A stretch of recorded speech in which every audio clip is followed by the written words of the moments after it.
Hello everyone, welcome to success associate. आइए question को देखते हैं, समझते हैं और इन्हें बनाते हैं। 1 नंबर क्वेश्चन, विद्युत क्षेत्र का निर्माण होता है ए नंबर चुंबकीय बल रेखाओं से, बी नंबर विद्युत बल रेखाओं से, सी नंबर दोनों से और डी नंबर इनमें से कोई नहीं। देखिए, विद्युत क्षेत्र का निर्माण विद्युत बल रेखाओं के कारण होता है। इलेक्ट्रिक फोर्स लाइन के कारण विद्युत क्षेत्र का निर्माण होता है, तो ऑप्शन हो जाएगा बी नंबर। आइए नेक्स्ट क्वेश्चन को देखते हैं।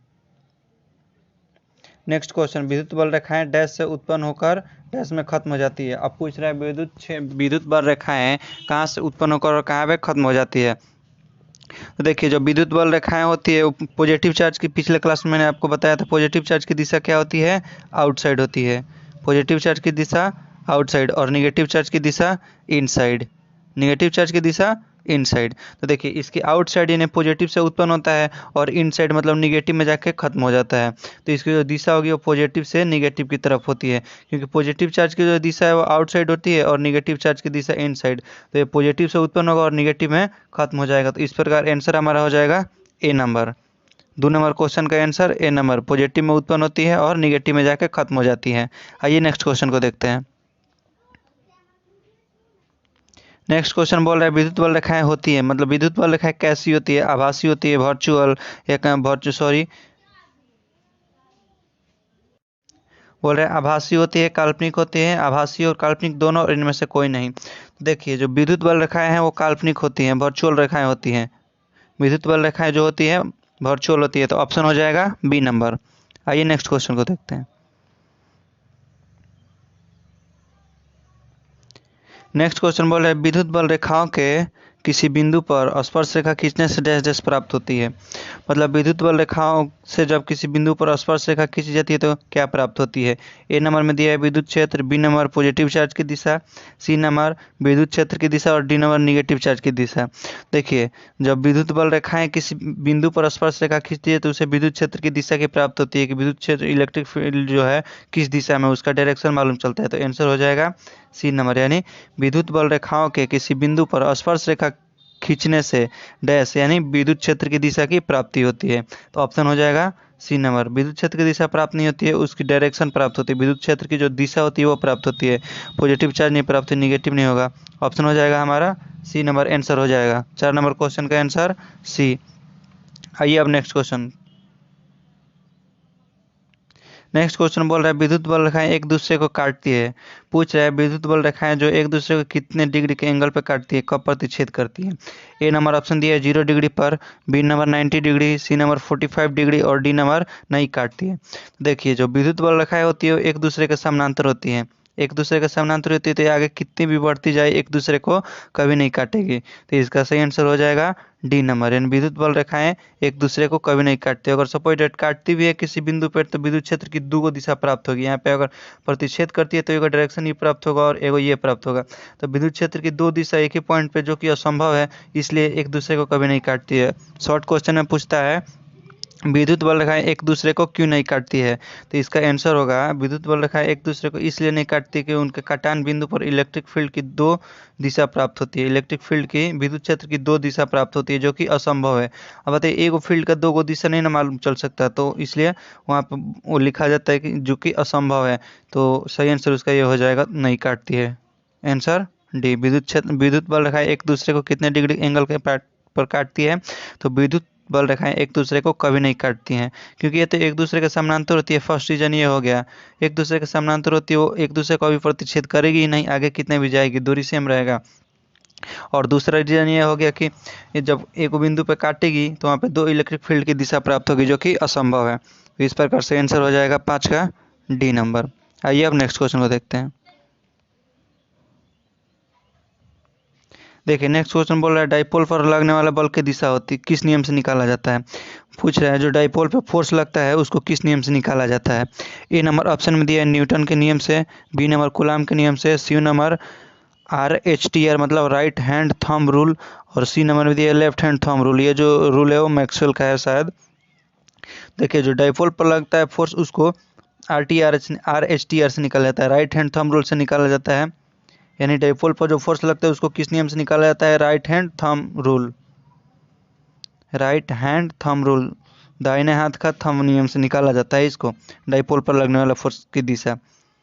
आइए अब नेक्स्ट क्वेश्चन को देखते हैं। नेक्स्ट क्वेश्चन बोल रहा है विद्युत बल रेखाओं का बेंडिंग होता है, मतलब ये किस प्रकार मुड़ती है, इसको जो बेंडिंग किस प्रकार होता है। ए नंबर में दिया है शार्प, बी नंबर कंटिन्यूस और डी नंबर दोनों, और सॉरी डी नंबर इनमें से कोई नहीं। तो देखिए जो विद्युत बल रेखाएं होती है वो हमेशा कंटिन्यूस होती हैं। अब कंटिन्यूस होती है तो वो ऐसे बेंड करती है, ना कि ऐसे ऐसे बेंड नहीं करती, क्योंकि ये शार्प बेंड हो गया और ये जो हो गया कंटिन्यूस बेंडिंग हो गया। तो सही आंसर हो जाएगा बी नंबर, क्योंकि विद्युत बल रेखाएं जो होती है वो कंटिन्यूस लाइन होता है, और कंटिन्यूस लाइन होगा तो उसका बेंडिंग भी कंटिन्यूस होगा। शार्प ऐसे ऐसे थोड़े होगा, शार्प नुकीला की तरह नहीं होता है इसका बेंडिंग। ये जो बेंड करता है ऐसे करता है। तो सही आंसर हो जाएगा कंटिन्यूस बेंडिंग होता है। आइए अब नेक्स्ट क्वेश्चन को देखते हैं।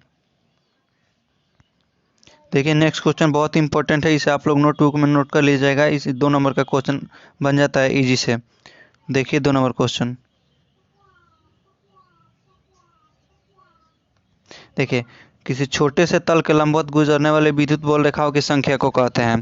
किसी छोटे से तल के लंबवत गुजरने वाली विद्युत बल रेखाओं की संख्या को कहते हैं। ए नंबर ऑप्शन में दिया विद्युत क्षेत्र, बी नंबर विद्युत धारा, सी नंबर विद्युत फ्लक्स और डी नंबर इनमें से कोई नहीं। तो देखिए ये जो डिफिनीशन होता है वो होता है विद्युत फ्लक्स का। किसका डिफिनीशन होता है, विद्युत फ्लक्स का। किसी छोटे से तल के लंबवत गुजरने वाले विद्युत बल रेखाओं की संख्या को इलेक्ट्रिक फ्लक्स कहते हैं।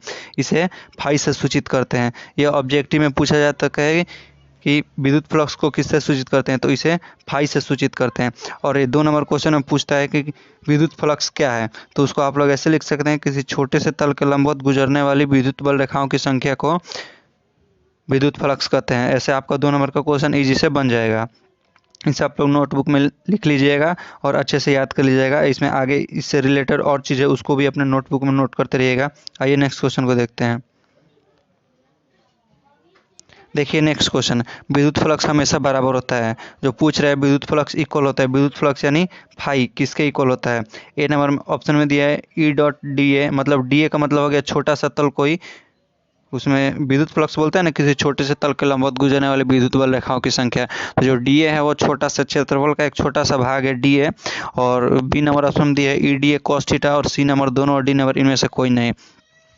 देखिए विद्युत फ्लक्स हमेशा बराबर होता है फाई बराबर ई डॉट डी ए के बराबर होता है। तो ये चूंकि यहाँ पर डॉट प्रोडक्ट है तो फाई बराबर डॉट प्रोडक्ट अगर यहाँ से हटाएंगे तो ई और डी ए, और डॉट प्रोडक्ट जैसे हटेगा तो क्या आ जाएगा, कोस थीटा आ जाएगा। तो यहाँ पे ऑप्शन बी में भी दिया है फाई बराबर E D A cos theta, ए और बी दोनों होगा, और ऑप्शन में सी में दिया है दोनों, इसलिए हमारा ऑप्शन सी हो जाएगा, ना कि डी होगा। 9 नंबर क्वेश्चन का आंसर सी नंबर हो जाएगा। विद्युत फ्लक्स हमेशा बराबर होता है, ये भी इसको भी याद कर लीजिएगा आप लोग। विद्युत फ्लक्स जो बराबर होता है ई डॉट डी ए, और जब डॉट प्रोडक्ट हटता है तो यहाँ पे कॉस थीटा आ जाता है। डॉट प्रोडक्ट हटता है तो कॉस थीटा, और क्रॉस प्रोडक्ट हटता है तो साइन थीटा। इसे आप लोग खूब याद कर लीजिएगा। ये सब बहुत इंपॉर्टेंट है, छोटे छोटे पॉइंट जो होते हैं आपको नंबर उठाते हैं, यही सब पॉइंट आप लोगों को केयर करके चलना होगा आगे। तो आज के लिए बस इतना ही। अच्छे से पढ़िएगा, नोटबुक में नोट करिएगा। देखिए थोड़ा थोड़ा पढ़ के चलिएगा तो आगे चल के फुल्ली कंप्लीट हो जाएगा, क्योंकि मैं चैप्टर वाइज जो है करा रहा हूँ। विद्युत फ्लक्स है, विद्युत फ्लक्स का फिर इसके नेक्स्ट जो होगा वीडियो उसमें विद्युत फ्लक्स का विमीय सूत्र होगा, SI मात्रक होगा, वैसे सब मतलब चैप्टर से रिलेटेड मैं लेकर चलूँगा आप लोगों को। तो आप लोगों को टेंशन नहीं लेना, आप लोग का मैं कंप्लीट करा लूँगा। एग्जाम की कोई टेंशन नहीं है, बस डेली थोड़ा थोड़ा क्वेश्चन करते रहिए, पढ़ते रहिए, जो अच्छा रहेगा थोड़ा थोड़ा क्वेश्चन। अभी आप लोगों के पास पर्याप्त टाइम है, तो आप लोग अच्छे से इतने में तैयारी कर सकते हैं। तो टेंशन मत लीजिए, थोड़ा थोड़ा पढ़िए लोग, थोड़ा थोड़ा बूंद बूंद से तालाब बढ़ता है, आप लोग तो समझते ही होंगे। तो आज के लिए बस इतना ही। वीडियो को ज़्यादा से ज़्यादा शेयर कीजिए, चैनल को सब्सक्राइब कीजिए, आप लोग मेरा सपोर्ट कीजिए। Thank you so much, bye, love you all.